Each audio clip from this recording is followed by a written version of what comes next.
Bonjour Gérard. Oui, bonjour Maud. Donc aujourd'hui on se trouve devant le TGI de Foix. Et est-ce que tu pourrais nous dire un petit peu pourquoi il y a tout ce rassemblement ici venu te soutenir? Quelle est l'occasion qui nous réunit aujourd'hui? J'ai l'honneur d'être poursuivi par Enedis pour avoir aidé des gens à protéger leur compteur. D'accord. Voilà. Il faut que tu mettes ça vraiment en poche. Oui, je sais pas. D'accord, donc tu as aidé des gens à protéger leur compteur et quelle a été la réaction d'Enedis? Ça leur a pas plu.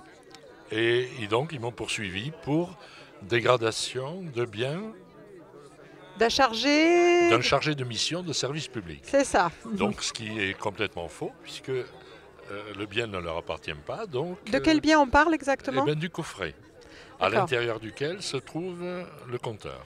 Donc tu as fait quoi avec ce coffret en fait?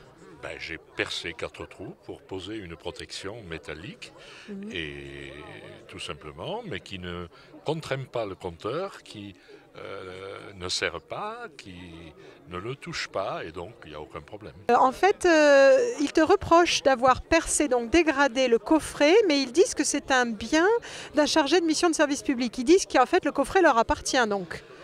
C'est le cas ou pas? Ils disent que le coffret leur appartient, mais ça n'est pas vrai. C'est-à-dire? Eh bien, le coffret est payé par les abonnés au moment du branchement, donc ils n'ont rien à voir avec ça. Oui, même parfois l'abonné le pose avant que le branchement soit fait, non? Mais c'est demandé. Mhm. C'est demandé pour que le branchement puisse être réalisé. D'accord. Donc, voilà. Donc le coffret ne leur appartient pas, et puis ils t'accusaient d'avoir peut-être trafiqué les compteurs, mais en fait pas du tout, puisque la plaque que tu as mise, elle ne touchait même pas les compteurs. Non. Et du coup, qu'est-ce qu'ils te demandent là exactement, Enedis? Qu'est-ce qu'ils veulent? Ils veulent quoi exactement de ta part? De ma part, ils me demandent de l'argent, D'accord. essentiellement. Ouais. Ils te demandent Oui. combien? Et ils me demandent pas loin de 3 000 euros pour réparation des coffrets, D'accord. plus un dommage et intérêt de 2 000 euros, carrément. Alors 2000 euros, je crois, c'est pour justifier l'intervention des techniciens d'Enedis qui seraient venus intervenir en urgence. Non, sur les 3 000 euros, il y a l'intervention qui est comprise, Ouais. plus la réparation. D'accord. Mais au total, je crois qu'il y a 2000 euros au titre de l'article 700. Après, c'est dommage et intérêt. Voilà, exactement. En plus des 3 000 à peu près, Sympathique. il y a Sympathique. 2 000 Voilà. carrément. Donc en gros, ils te demandent un petit 5000 euros pour Voilà. avoir finalement soi-disant dégradé des coffrets qui ne leur appartiennent pas. Voilà. Quoi. Voilà. Et alors, en quoi est-ce que l'intervention en référé, qui normalement est une intervention d'urgence, serait censée se justifier d'après eux? Parce que là, ils te convoquent, entre guillemets, au tribunal en référé. Donc Oui, pourquoi donc, il y aurait ça, urgence ça fait selon eux? partie des mystères. Mm. Je veux dire, l'urgence, on peut se poser des questions sur l'urgence, puisqu'ils sont intervenus pour m'empêcher, pour démonter ce que j'avais fait, soi-disant en urgence. Sauf que depuis qu'ils ont déposé ces protections, ils sont venus changer le compteur. Ils ont posé le Linky chez ces personnes, sans réparation. Donc, Ah oui. on peut se poser la question. Donc en fait, ils ont posé des Linky dans des coffrets, alors que Percé, les coffrets étaient censés Voilà. être plus aux normes, dangereux, etc., Ben, pour les compteurs qu'ils contiennent. Voilà, à cause Ok. des trous. Et puis derrière, ils posent le Linky. Ouais, Donc, c'est pas on peut logique. s'interroger. C'est pas logique. On peut s'interroger. Et alors, tu disais qu'en plus, bon, ils auraient dépêché des agents d'Enedis en urgence pour venir démonter les protections que tu avais mises parce qu'ils jugeaient ces protections dangereuses.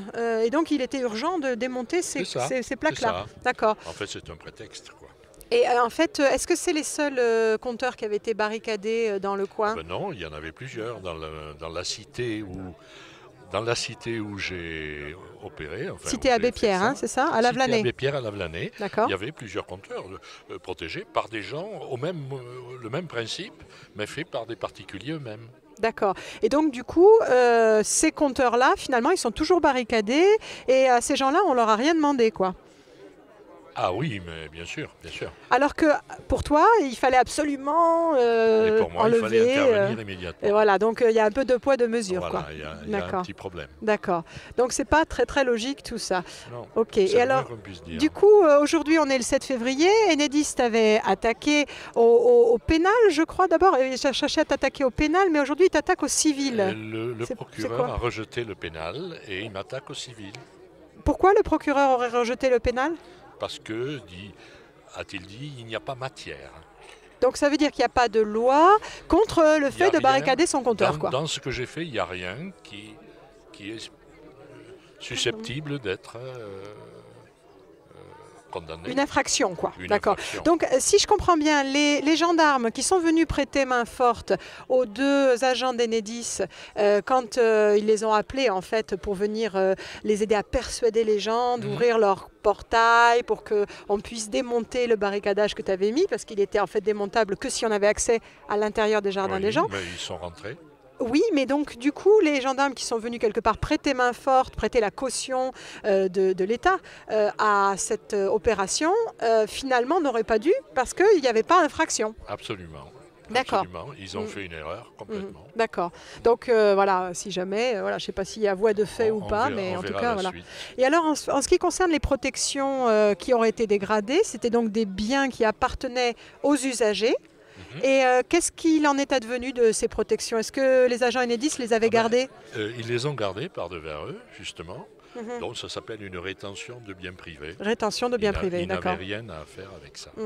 Donc en fait, là, on se trouve dans une première en France où c'est un particulier, bon, qui est un particulier d'un collectif, mais c'est un particulier qui est attaqué pour avoir barricadé un coffret d'accès extérieur, quoi, en gros. Hein, d'accord. C'est une première. Alors que, j'avais entendu parler du jugement de La Rochelle du 20 juin dernier, où il y a en fait un pompier de l'île de Ré, je crois, qui avait été relaxé parce qu'il était poursuivi par un poseur. Le poseur avait scié les protections que cette personne avait mis devant son disjoncteur et que le poseur voulait pénétrer sur sa propriété pour continuer et cette fois poser le compteur. Et donc il avait été repoussé physiquement par l'usager et donc du coup il avait porté plainte contre l'usager. Est-ce que tu te souviens du jugement, de ce jugement-là? Tu sais ce qu'elle a été le verdict? Ah ben oui, le verdict a été que la personne poursuivie a été relaxée parce que ça... Alors l'expression utilisée par le juge a été que la réponse du propriétaire a été proportionnée à l'agression sur ses biens, en quelque sorte. D'accord, donc les protections étaient ses biens. Les protections étaient ses biens. Et elles avaient été agressées par le poseur. C'est ça. Donc ça, c'est un jugement qui peut faire jurisprudence. C'est un jugement qui fait jurisprudence. Et donc, il va dire qu'effectivement, en fait, les personnes qui protègent leur compteur, eh bien, on n'a pas le droit de débarricader leur compteur. Quelque part, ce serait une atteinte à leur bien privé. Absolument. D'accord. Et donc, du coup, aujourd'hui, Enedis essaye d'inverser cette tendance, quoi. C'est ça. D'accord. Ça. Bon, eh ben, écoute, c'est très bien. Merci de ce résumé. Et donc du coup, on va finalement peut-être avoir une information complémentaire aujourd'hui. C'est parce que je crois qu'Enedis repousse le jugement. Ils ont demandé le report. Et là, nous sommes en train d'attendre que la juge arrive. Enedis qui t'attaque finalement en recevant la réponse de ton avocate. Du coup, disons, n'a peut-être pas les éléments pour répondre et repousse pour avoir plus de temps pour réfléchir. Je ne sais pas, c'est un mystère. C'est un mystère. C'est vrai que c'est étrange que, étant poursuivi pour quelque chose de précis, tout d'un coup on reporte après avoir eu connaissance des conclusions de mon avocat. De maître Parente, donc. Parente. D'accord. Sachant qu'en fait, c'est quand même un peu étrange parce que je suppose qu'ils doivent bien savoir que le coffret n'appartient qu'à l'usager et pas à eux. Alors, je suis persuadé qu'ils ne sont pas dupes. Ah ben oui, quand même. Et donc, voilà. D'accord. Bon, très bien. Ben, merci beaucoup, Gérard. Avec plaisir.